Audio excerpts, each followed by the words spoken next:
Mr. Speaker, we all want to deter aggression in Europe. We're not dealing with breakaway republics. Putin is not a peacekeeper. A sovereign nation has been invaded. The Prime Minister promised that in the event of an invasion, he would unleash a full package of sanctions. If not now, then when?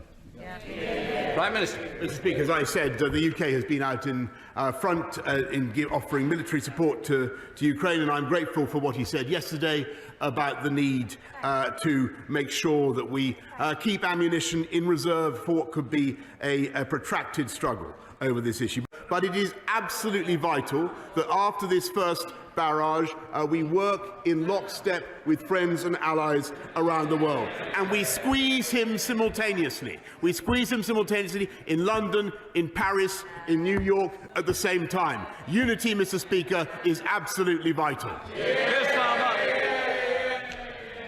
I hear what the Prime Minister says about sequencing and about further sanctions. But there's already been an invasion. And there's clearly concern across the House that his strategy, I accept unintentionally, could send the wrong message. So, under the measures that this House has already approved, and that we can now target, Mr. Speaker, any Russian entity, any Russian individual.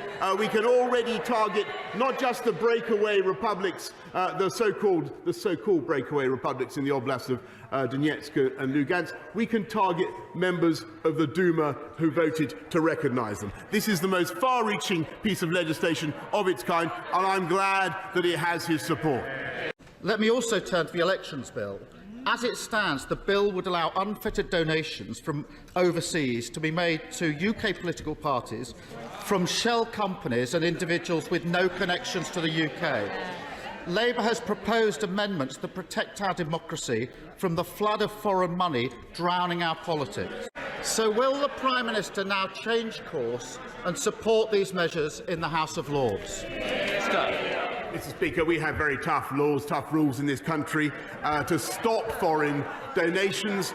Before he starts chucking it around, Mr. Speaker, I just remind him the largest single corporate donation to the Labour Party came from a member of the Chinese Communist Party.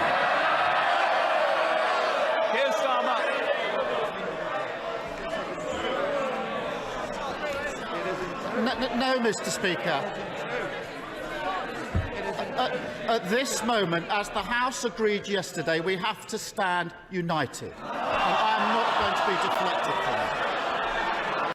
We shouldn't be waiting for Russia to attack others to clean up the corruption and Russian money which has been fuelling in the UK. Under the Tories, a sewer of dirty Russian money has been allowed to run through London for years.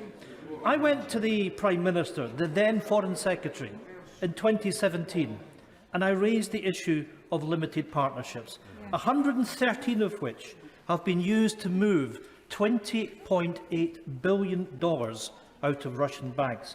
Corruption on an industrial scale.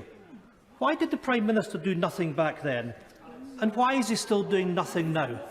I think he's right on the issue. We do need to stop corrupt Russian money in London and every other financial capital. Mr. Speaker, that meeting was 5 years ago, and I offered to work with the Prime Minister 5 years ago, and nothing has happened. The truth is that Russian oligarchs who give the right people in power a golden handshake have been welcomed into London for years. And plenty of these golden handshakes just so happened to find their way into the coffers of the Conservative Party.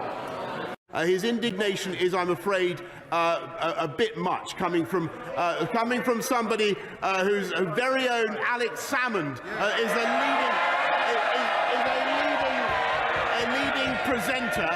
a leading presenter on, as far as I know, on Russia Today, which the leader of the opposition has just called on this country to ban.